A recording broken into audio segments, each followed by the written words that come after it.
Look, first of all, I would add my concern about the British national who is yet to be located. And of course, our prayers go out to him and his family as well. Hopefully he will return home, as have all the others that have been kidnapped and taken hostage by Hamas.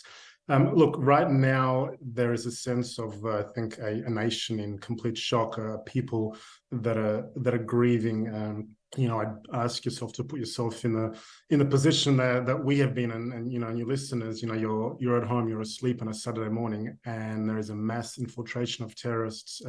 Your children are kidnapped at gunpoint, elderly are dragged away in their wheelchairs, young girls are taken naked, violated, innocent people have been literally slaughtered in cold blood, and you've had over 5,000 rockets rain down on us within the space of barely 24 hours. So, Israel, like the United Kingdom, like any other nation in the world, is absolutely entitled to, under international law, take whatever action necessary to defend ourselves against this unprovoked and unprecedented mass act of war by the Hamas and Iranian-backed terror organization. As we heard there from the chair of the British Palestinian Committee, Palestinians feel that they have been abused, if you like, over decades, and that they have rights in that part of the world as well. What would you say in response to that? If the Palestinians have been abused, they've been abused by the brutal leadership of Hamas, who cares neither for their own people and definitely not for the welfare of the Israeli people. That is a fact of life. That is a reality. Hamas is a brutal terrorist organization. This is not the Salvation Army. This is the bloodthirsty Iranian-backed terrorist group. You saw what they've committed. You saw the pure, heartbreaking agony images of children, women being separated, being taken, being violated in the most obscene ways. No nation in the world can possibly deal with this, neither UK nor Israel. Hamas is no different to ISIS, quite frankly, in their brutality and depravity and sheer barbarism. What needs to happen now? Well, first of all, I think Hamas need to be, those that have infiltrated Israel, the IDF obviously that is a primary concern right now to try and eliminate that threat.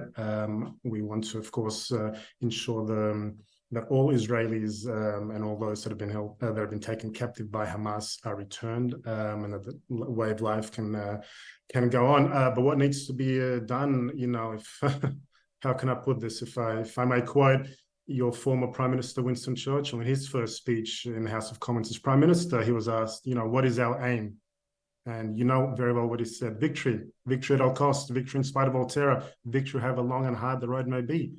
For without victory, there is no survival. And that is the same principle that I believe Israel must take with respect to defeating and rooting out and eliminating the terrorist group Hamas.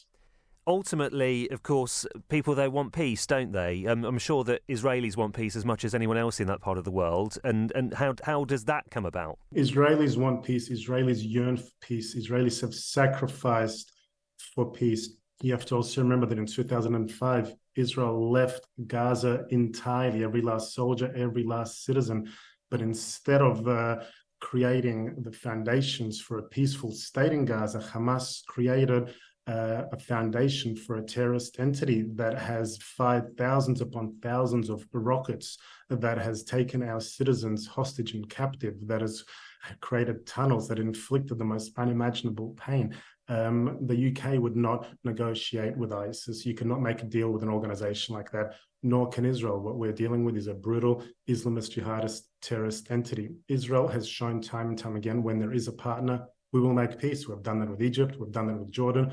We have extended offer after offer after offer to the Palestinians, who have rejected time and time again. Even now, most recently, Mahmoud Abbas, he could have shown leadership. He could have condemned the Hamas actions, but instead he condemned Israel and sided with the Hamas. And this is meant to be Israel's partner for peace.